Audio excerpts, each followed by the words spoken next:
Para você que está estudando sintaxe, uma dica. Sempre que você tiver que analisar uma oração, o mais importante é destacar o verbo e perceber que tipo de verbo ele é. Por quê? Porque depois que você conseguir classificar, seria um verbo de ligação, verbo transitivo, intransitivo, coisas dessa natureza, vai ficar extremamente mais simples de resolver qualquer tipo de problema relacionado à estruturação da frase, tá?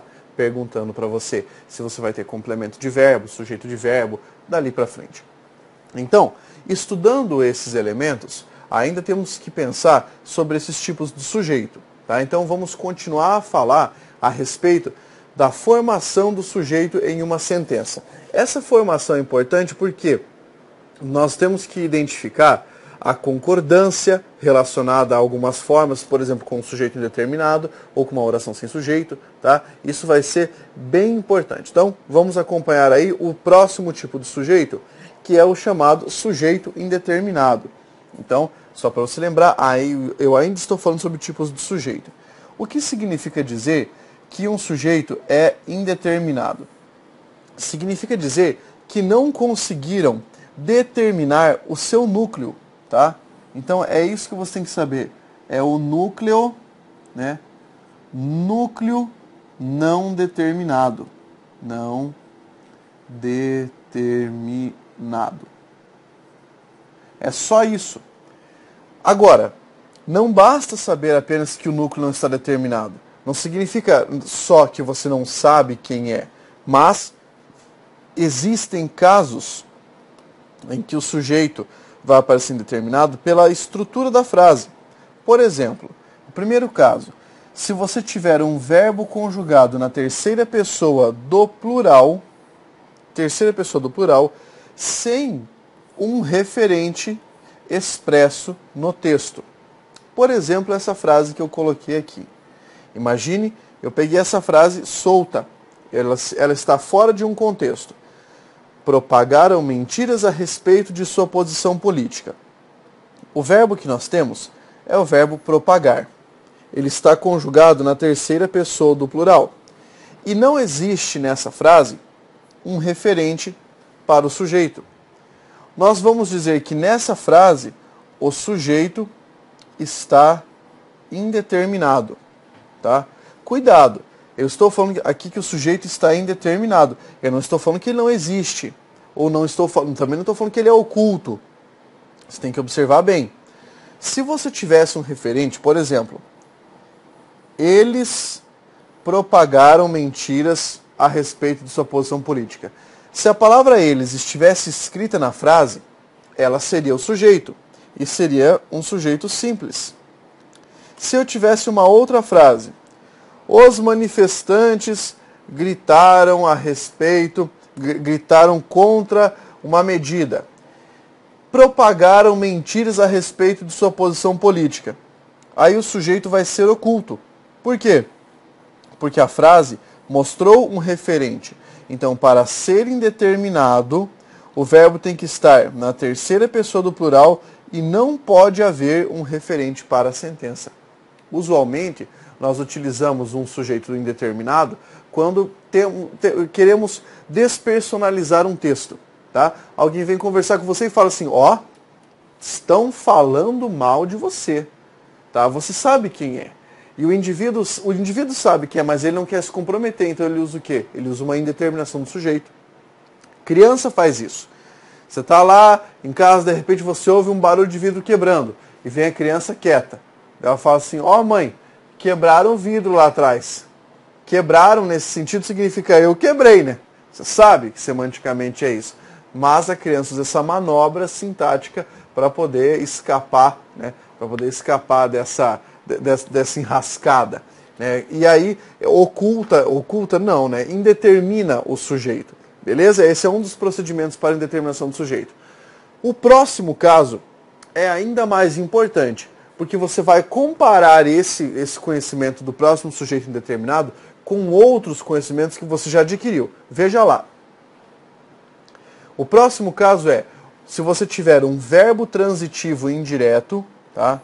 Um VTI, um verbo de ligação, VI, ou verbo intransitivo, certo? Verbo de ligação VL.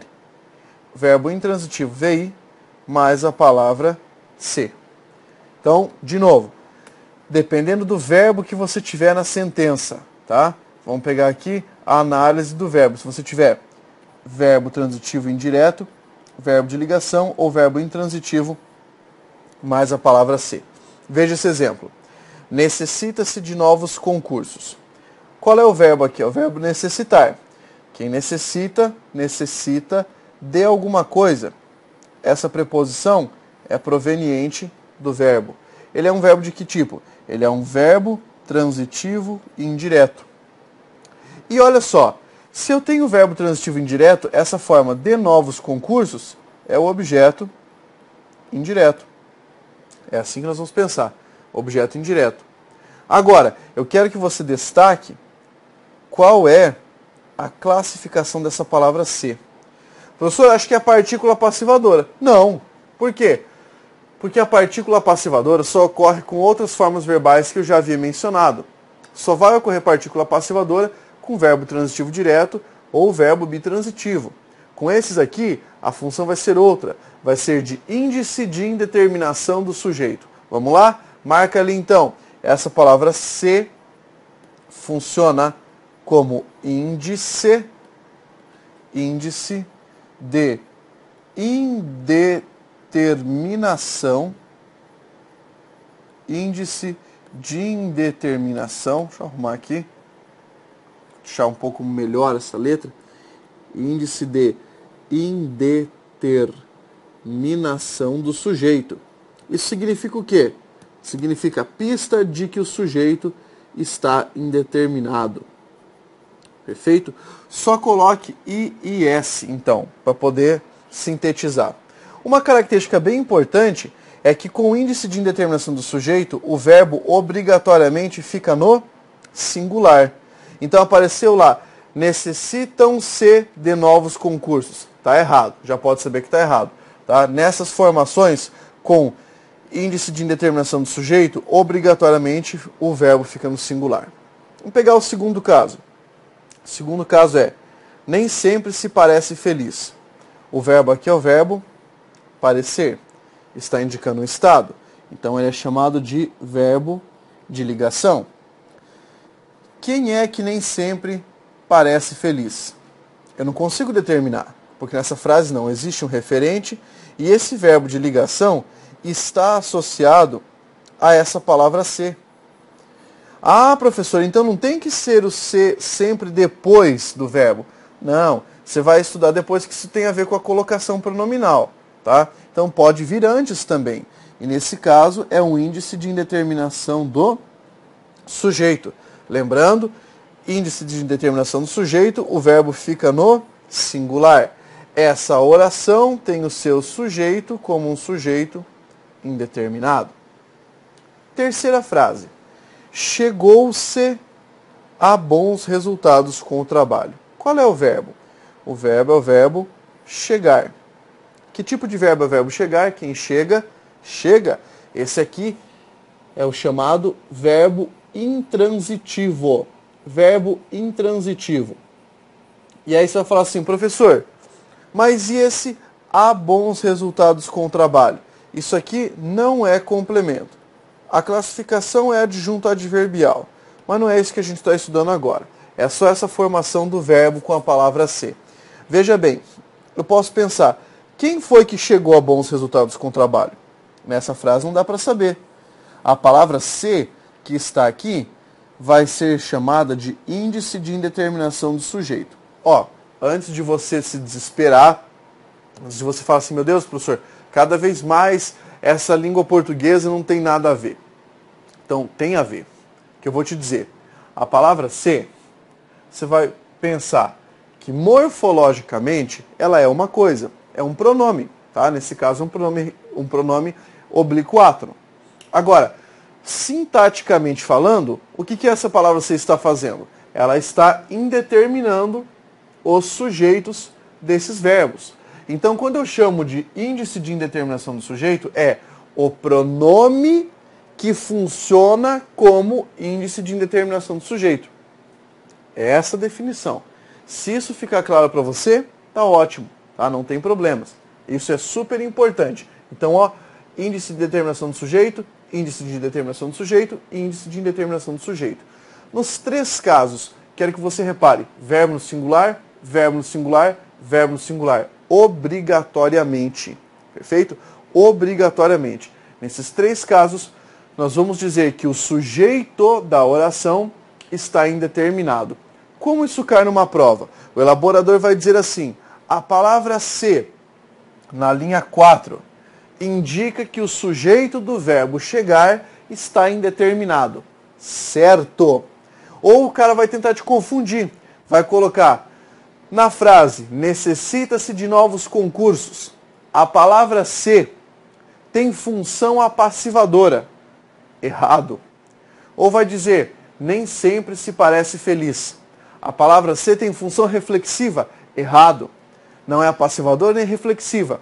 É índice de indeterminação do sujeito nos 3 casos aqui. Beleza?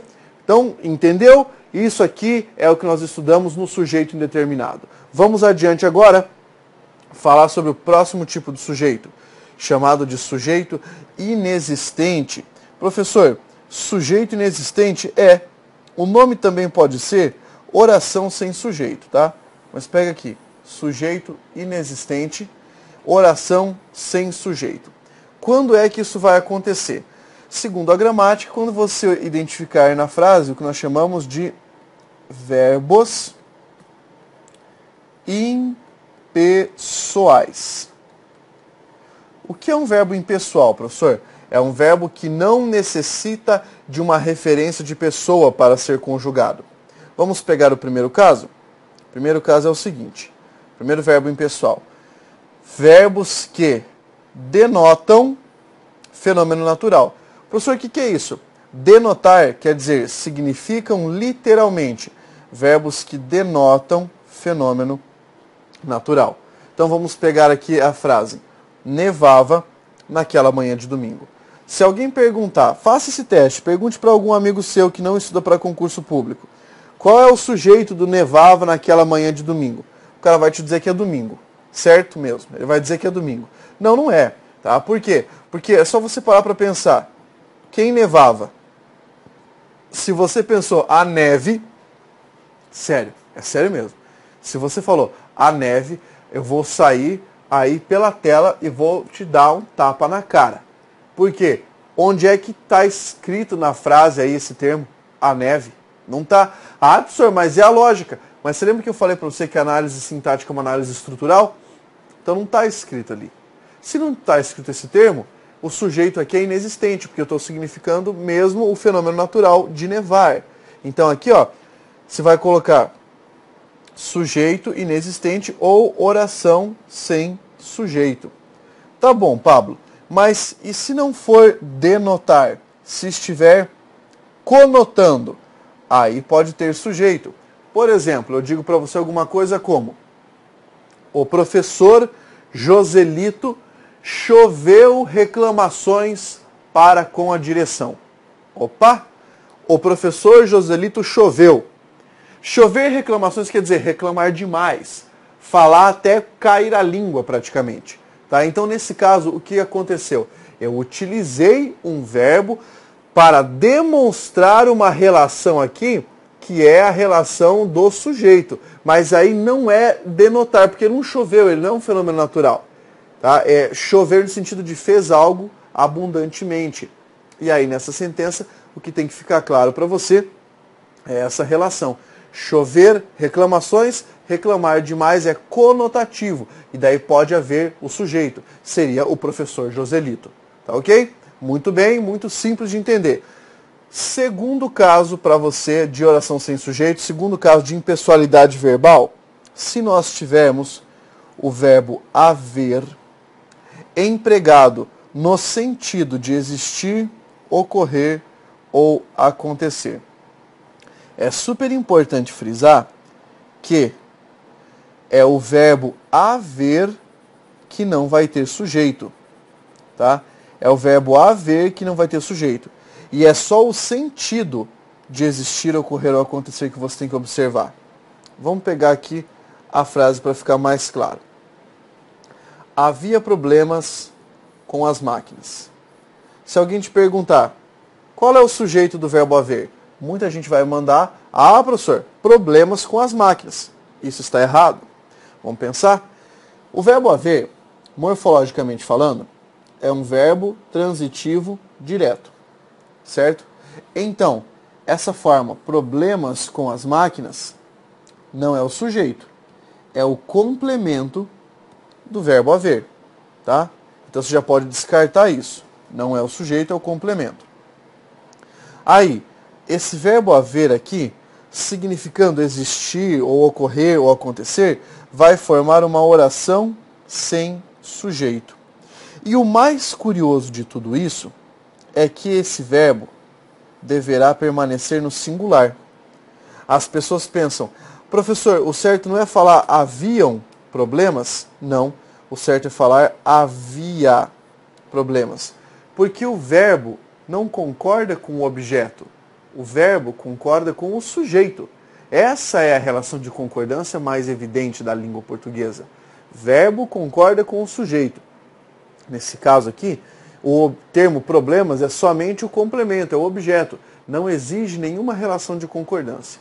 Simples isso aqui, fácil, tranquilo para entender. Vamos adiante, ver mais um exemplo. Eu tenho aqui agora, deverá haver alunos aprovados no concurso. Nessa locução, deverá haver, eu quero que você identifique os dois verbos que eu empreguei. O verbo dever, que é o verbo auxiliar, e o verbo haver, que é o verbo principal. Certo? Nessa forma da locução verbal, quem é o verbo principal? É o haver. E aqui existe uma regra. Enquanto o verbo haver for o verbo principal, enquanto ele for o verbo principal e ele estiver empregado no sentido de existir, no sentido de ocorrer ou no sentido de acontecer, ele vai ficar no singular e o outro termo da locução também vai ficar no singular. Então veja bem, nessa frase, deverá haver alunos aprovados no concurso, o que é que nós temos? Uma oração sem sujeito.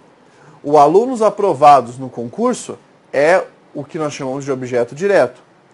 Agora, essa forma deverá haver apresenta o quê? Uma oração sem sujeito, tá? Muito cuidado, coloca aí que isso é uma oração sem sujeito. Pode ser que a banca te pergunte se, pelo fato de o sujeito estar no plural, o verbo deveria estar no plural, deverão haver, tá? Mas não deveria estar. Esse tipo de pegadinha é um tipo de pegadinha muito comum nas provas de concurso, tá? E aí, lá na concordância, na aula de concordância, você vai estudar que se você trocar esses verbos, esse verbo haver pelo verbo existir, pelo verbo ocorrer ou pelo verbo acontecer, aí vai poder ir para o plural. Mas como nós não estamos estudando agora concordância, estamos estudando apenas a sintaxe, então eu já estou falando para você. Na concordância você vai ver uma diferença não de classificação, tá? O verbo haver vai continuar como impessoal, vai continuar ali sem sujeito. Só se houver trocas. Se a banca fizer trocas, trocar o verbo haver pelo verbo existir, tem que observar, porque provavelmente o verbo existir vai poder variar, tá? Vai poder variar. O verbo haver é que fica invariável de número, que vai ter que ficar no singular mesmo, ok? Muito bem, vamos adiante pegar próximo caso de oração sem sujeito. Se você tiver na frase o verbo haver, o verbo fazer ou o verbo ir, no indicativo de quê? De tempo transcorrido, tempo que já passou. Se tiver isso, o que acontece? A oração vai ser uma oração sem sujeito e o verbo vai ficar no singular. Veja o exemplo aqui, ó. Há meses não paro de estudar. O sujeito desse verbo haver aqui, ó, é inexistente. Isso é uma oração sem sujeito. Professor, mas e o sujeito do paro? Ué, quem é que não para de estudar? Eu. Então o sujeito desse aqui é oculto. Para cada verbo, um sujeito diferente, tá? Cada verbo de significação diferente, sujeito diferente. Olha o outro caso. Faz anos que leciono essa matéria. Oração sem sujeito. E tem que ficar no singular. Algumas pessoas falam fazem anos. Tá errado, é faz anos. No singular. Para você não confundir, para você não errar uma coisa dessas. Beleza? E depois ali, professor, leciono. O sujeito é oculto. Eu leciono. Agora o verbo ir é o mais curioso, ó. Vai semanas. Essa é a forma correta. Vai semanas e não vão semanas. Essa é uma oração sem sujeito. Oração sem sujeito, verbo aqui, ó, obrigatoriamente no singular. Verbo haver, verbo fazer. O verbo ir no sentido de tempo que já passou, tempo transcorrido. Próximo caso. Nós podemos pensar sobre o verbo chegar ou o verbo bastar. Toda vez que eles indicarem o quê? Cessamento, tá? Indicarem o quê? Que é para parar. Cessamento de alguma coisa. Vamos analisar aqui esses dois exemplos? Ó, chega dessas mentiras. Eu não tenho sujeito para o verbo chegar aqui. Essa aqui é uma oração sem sujeito, certo? É super importante entender isso aqui. Quem é que vai chegar? Eu não posso analisar esse verbo chegar como verbo dotado de sujeito. Então, quando indicar isso aqui, ó, cessamento, aí sim você vai perceber que o sentido é o sentido de quê? Sentido de interrupção. Então, aí você vai ter uma oração sem sujeito. Olha o exemplo de baixo. Basta de enganação, tá? Também uma oração sem sujeito. Não sei se você reparou, mas também nesses casos aqui, ó, verbo no singular, tá ok? Verbo no singular. Muito bem. Agora, esse último caso é um caso muito interessante, que é o caso do verbo ser, indicando tempo ou distância. Por incrível que pareça, é um caso que destoa das regras de concordância daquilo que você tinha estudado antes. Por quê? Porque nesse caso aqui, nós vamos pegar o verbo e vamos fazer a concordância. Ele vai concordar com o predicativo dele, tá? Vai concordar com o termo que aparecerá posteriormente. Então veja só o exemplo que nós temos ali. Tá? O verbo ser indicando tempo ou distância. Nessa frase, daqui até ali são 300 metros. Professor, por que eu não falo daqui até ali é 300 metros? Porque eu estou concordando o verbo com o núcleo do predicativo. Qual é o núcleo do predicativo? É a palavra metros. Professor, pensei que fosse 300. Não, porque 300 é o numeral. Metros é o substantivo, o núcleo é o substantivo. O verbo ser concorda com metros. Mas não é sobre a concordância que eu estou falando especificamente. Esse daqui até ali é adjunto adverbial. Você consegue identificar um sujeito para esse verbo? Quem é? Tá? Quem seria o sujeito para esse verbo? Não há. Então, o verbo ser, quando estiver indicando tempo que está passando ou distância, tá, a ser percorrida, você não vai conseguir identificar um sujeito para essas formas verbais. Beleza? Muito bem. Então, verbo ser no sentido de tempo ou distância. Quase acabando os tipos de sujeito. O próximo sujeito que nós vamos estudar é chamado de sujeito oracional. Peço que você tome cuidado com ele, porque é um dos sujeitos mais incidentes em prova. Afinal de contas, o elaborador gosta de utilizar para fazer o quê? Pegadinha, para te enganar. Tá? Então, sujeito oracional é o sujeito formado por uma oração, correto? Sujeito formado por uma oração. É a oração inteira, e isso tem que ter muito cuidado, é a oração inteira que vai funcionar como se fosse o sujeito. Perfeito? Veja aí comigo. Olha só. Nós vamos ter sujeito oracional. Trata-se do sujeito formado por uma oração. E o nome, o outro nome que você pode dar para o sujeito oracional é oração subordinada, substantiva, subjetiva. É algo que nós vamos estudar na matéria de sintaxe, tá? Mas aqui você tem apenas a matéria de sintaxe do período composto. Aqui é só uma identificação. Veja, quantos verbos há nessa frase? Temos o verbo ser aqui e temos o verbo entender. Vamos começar pelo mais fácil. Qual é o sujeito do entender? Quem que vai entender sua condição? O homem. Então, o homem é sujeito simples do verbo entender. Até isso você sacou? Sim, professor, porque até aí eu já estudei. Até aí tá safo, tá em casa. Então vou apagar. Tá? Vou apagar aqui. Beleza. Eu preciso saber qual é o sujeito desse é preciso. Eu vou te perguntar, o que é preciso? A resposta vai ser que o homem entenda sua condição. Tá? Há várias maneiras de chegarmos a essa resposta. Eu vou primeiro pela maneira mais longa. A palavra que está aqui, conjunção subordinativa integrante. Então ela introduz oração subordinada substantiva. Já tinha falado para você decorar isso, né? Você analisou a oração, corta na conjunção, oração subordinada substantiva. E agora, qual é a função desse termo? É só você pensar que esse aqui é o verbo de ligação, esse preciso vai ser o predicativo do sujeito, é uma característica, estava faltando o sujeito lá. Então esse termo aqui, ó, é o sujeito. Oração subordinada substantiva, subjetiva. É esse o nome, tá? Subjetiva. Ok? Ou sujeito oracional. Professor, dá para fazer de um jeito mais fácil? Sempre dá para fazer de um jeito mais fácil. Olha só. O jeito mais fácil é você fazer o seguinte. Estava analisando a sentença, ali, viu a palavra que. Viu que ela é uma CSI, viu que ela é uma conjunção subordinativa integrante, você vai tirar tudo que estava ali, e no lugar você vai colocar a palavra isto. Tá? Então como é que ficou a frase? Vamos escrever aqui do lado. Ficou assim, ó. É preciso isto. A frase ainda ficou torcida? Ficou difícil? Reescreva. Coloca na ordem direta. Fica assim, ó. Isto é preciso. Pronto. Aqui você tem o verbo, eu pergunto. O que é preciso? A resposta é isto. A palavra isto não funciona como sujeito? Funcionou. Você não tinha colocado isso no lugar dessa oração inteira?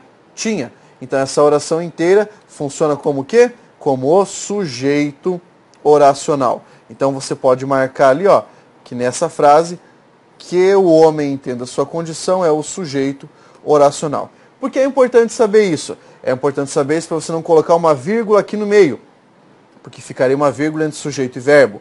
Tá? É importante saber isso porque a banca vai te perguntar se a palavra que introduz o complemento da forma preciso, o complemento do sentido. Não, tudo errado. Tá? A palavra que está introduzindo o sujeito do verbo ser. Maravilha? Esse conceito de sujeito oracional ainda vai aparecer novamente mais umas 2 vezes na matéria de língua portuguesa. Finalizei aqui os tipos do sujeito. Faço um resumo, uma tabela aí, né? Pega lá simples, composto, oculto, indeterminado, inexistente e oracional. E aí estude um por um, lembre de todas as características e tente criar os seus próprios exemplos. Isso ajuda na compreensão da matéria. Beleza? E é claro, tem que derrubar isso aqui lá nos exercícios. Continue estudando. Força, guerreiro!